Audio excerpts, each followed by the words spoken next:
Jeffrey Lionel Dahmer, the Milwaukee Monster.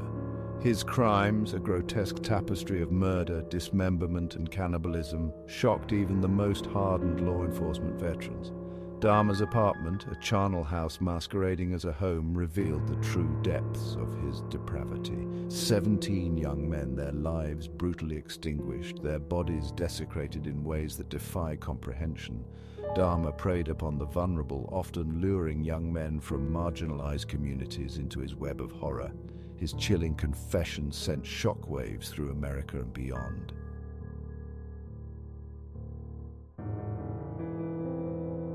Decades after his capture and death, Dahmer's case continues to fascinate and repel in equal measure. True crime documentaries and countless books delve into the darkest recesses of his mind, searching for answers to the unanswerable. What drove a seemingly ordinary young man to commit such unspeakable acts?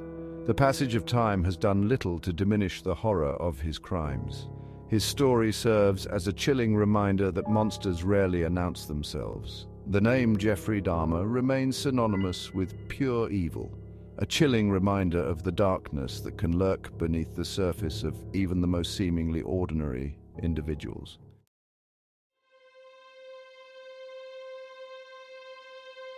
To truly comprehend the depths of Dahmer's depravity, one must journey back to his beginnings. Was he born evil, a monster in the making? Or did a confluence of factors, a troubled childhood, a fractured family life, burgeoning psychological issues, coalesce to create the monster the world would come to know as Jeffrey Dahmer? Some point to Dahmer's early fascination with death, his morbid curiosity about the anatomy of dead animals, as a harbinger of the darkness to come. Others cite his parents' tumultuous relationship and eventual divorce as a contributing factor to his emotional instability.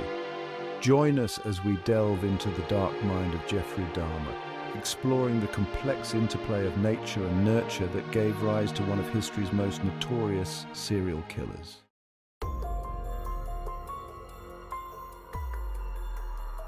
Jeffrey Lionel Dahmer was born on May 21, 1960, in Milwaukee, Wisconsin.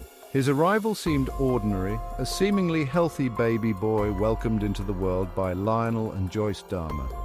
The family lived a seemingly normal existence in the suburbs, but beneath the surface, cracks began to appear. Lionel, a chemist, was often absorbed in his work, leaving Joyce to grapple with the demands of motherhood and her own fragile mental state. Young Jeffrey, starved for attention and affection, retreated further into himself. As a child, Dahmer exhibited an unsettling fascination with death.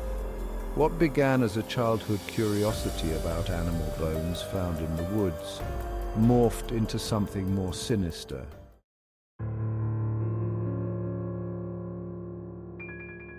As Dahmer entered adolescence, his fascination with death intensified, intertwining with burgeoning sexual fantasies. He felt increasingly isolated from his peers, an outcast grappling with his own emerging sexuality and dark impulses. He found solace in his gruesome hobby, his only companions the decaying remains of animals he collected. His parents' marriage, already strained, finally crumbled when Dahmer was 18. The divorce left him adrift, his home life shattered, his sense of self fractured. It was during this tumultuous period that Dahmer began to act on his dark fantasies. His first murder, a crime of opportunity, occurred just weeks after his high school graduation.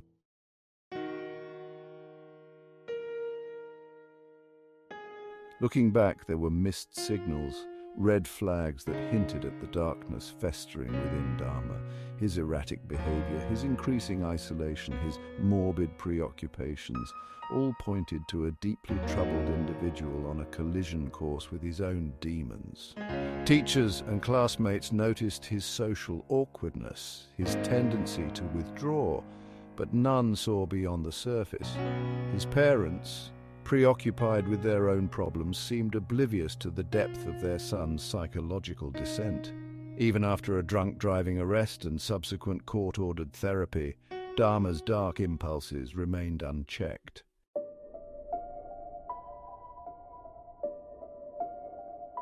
Jeffrey Dahmer's descent into the abyss began with his first murder in the summer of 1978.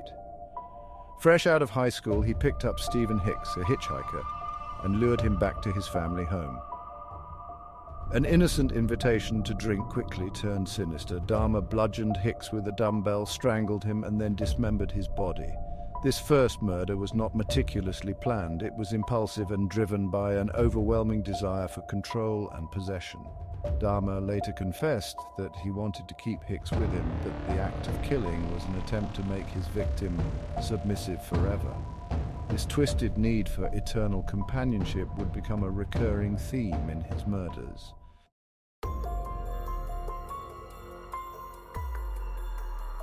As Dahmer's murders continued, his methods grew increasingly sophisticated.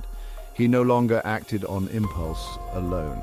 He started to plan his crimes meticulously, developing a chilling modus operandi that involved seduction, incapacitation, and ultimately dismemberment.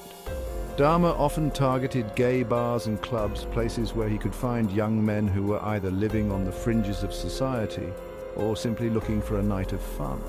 He would offer them drinks laced with sedatives, rendering them unconscious and completely at his mercy.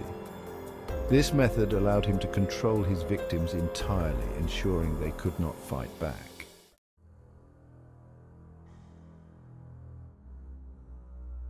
The true extent of Dahmer's depravity was not fully realized until the police raided his apartment in July 1991. What they found inside was the stuff of nightmares.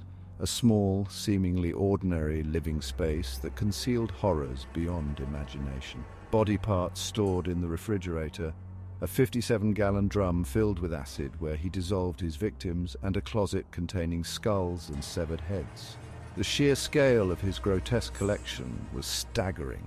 Each item, meticulously arranged, painted a picture of a man completely consumed by his dark desires. The discovery of Dahmer's Polaroid photographs added another layer of horror.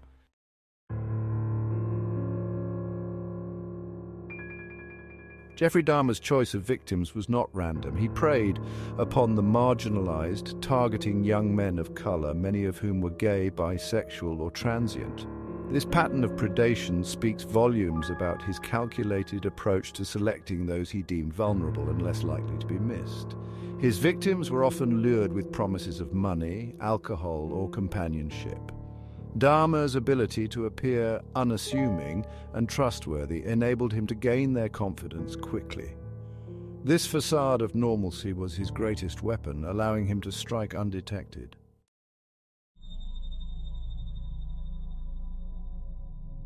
Of the many horrific crimes Jeffrey Dahmer committed, the murder of 14-year-old Konarek Sinthasomphony stands out for its sheer brutality and the chilling near miss that could have stopped Dahmer's reign of terror.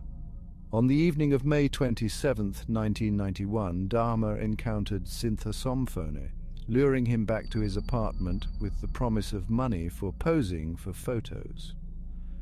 Once inside, Dahmer drugged Sinthasomphone, but the young boy managed to escape Dahmer's clutches and flee the apartment naked and disoriented.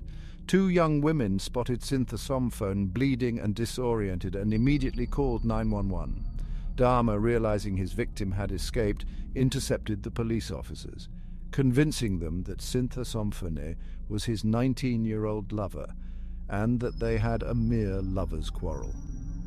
Despite the young women's protests and Sinthasomphone's obvious distress, the officers, dismissing their concerns as a domestic dispute, escorted the boy back to Dahmer's apartment.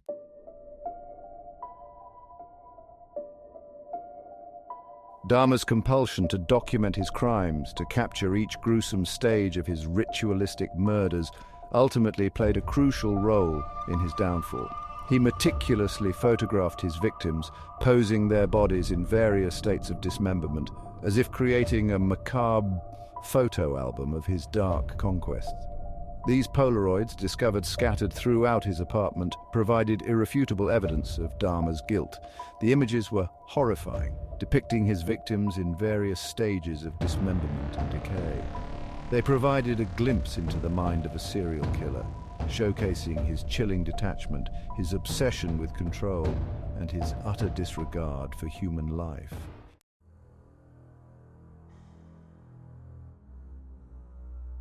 As Dahmer's killing spree continued, his crimes took an even more sinister turn. He began to experiment with cannibalism, driven by a twisted desire to consume his victims, to make them a permanent part of him.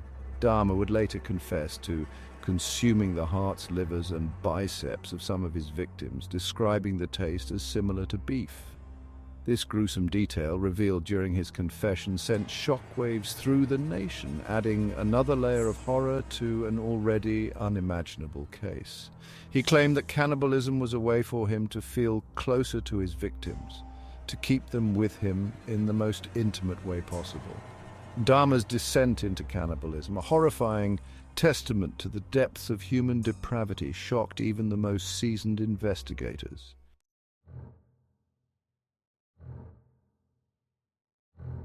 The night of July 22nd, 1991, began like many others for Jeffrey Dahmer, prowling the streets near his Milwaukee apartment, searching for his next victim. He encountered Tracy Edwards, a 32-year-old man, and, as he had done so many times before, lured him back to his apartment with the promise of money and beer. Edwards, sensing something was amiss, became wary of Dahmer's increasingly strange behavior. Dahmer, growing impatient, attempted to handcuff Edwards, but his plan backfired. Edwards, larger and stronger than Dahmer's previous victims, fought back, punching Dahmer in the face and fleeing the apartment. Disoriented and terrified, Edwards ran into two Milwaukee police officers on patrol. He recounted his ordeal, describing Dahmer's attempts to handcuff him and mentioning a foul odor emanating from his apartment. Skeptical at first, the officers agreed to accompany Edwards back to Dahmer's apartment to investigate. This chance encounter, a twist of fate, would prove to be Dahmer's undoing. The officers had unknowingly stumbled upon a scene of unimaginable horror, one that would soon shock the world and expose Dahmer for the monster he truly was.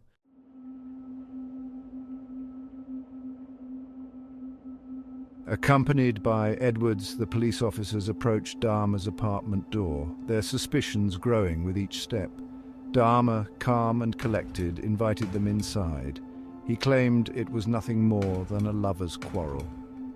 Officer Rolf Mueller noticed a strange odor, a sickly sweet smell. His eyes fell upon a Polaroid photograph lying on a nightstand. It depicted a dismembered torso, evidence of a horrific crime. Mueller alerted his partner and placed Dahmer under arrest.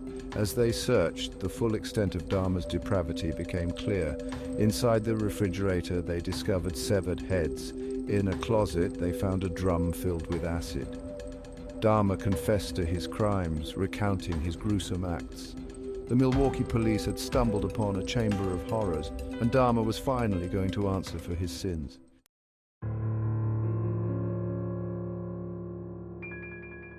Jeffrey Dahmer's trial began in January 1992, captivating the nation and igniting a firestorm of media attention. The prosecution, led by District Attorney E. Michael McCann, presented a mountain of evidence, including Dahmer's chilling confession and survivor testimonies. Dahmer's defense team, led by attorney Gerald Boyle, pursued an insanity plea, arguing his acts were driven by uncontrollable urges. The jury rejected the insanity plea, finding Dahmer guilty but sane on 15 counts of murder. He was sentenced to 15 consecutive life terms, ensuring he would spend the rest of his life behind bars. On February 17, 1992, Jeffrey Dahmer was sentenced to 15 consecutive life terms without parole. The judge declared Dahmer a danger to society, deserving to spend the rest of his days locked away. The families of Dahmer's victims finally had a sense of justice, a measure of closure to their nightmare, but the scars of Dahmer's crimes ran deep, leaving an indelible mark on their lives. On November 28, 1994, Dahmer was killed by a fellow inmate at Columbia Correctional Institution. Christopher Scarver, serving a life sentence, bludgeoned Dahmer to death with a metal bar. While some saw Dahmer's death as karmic retribution, it did little to ease the pain of his victims' families. The legacy of Jeffrey Dahmer, the Milwaukee Monster, remains a chilling reminder of the darkness beneath ordinary lives.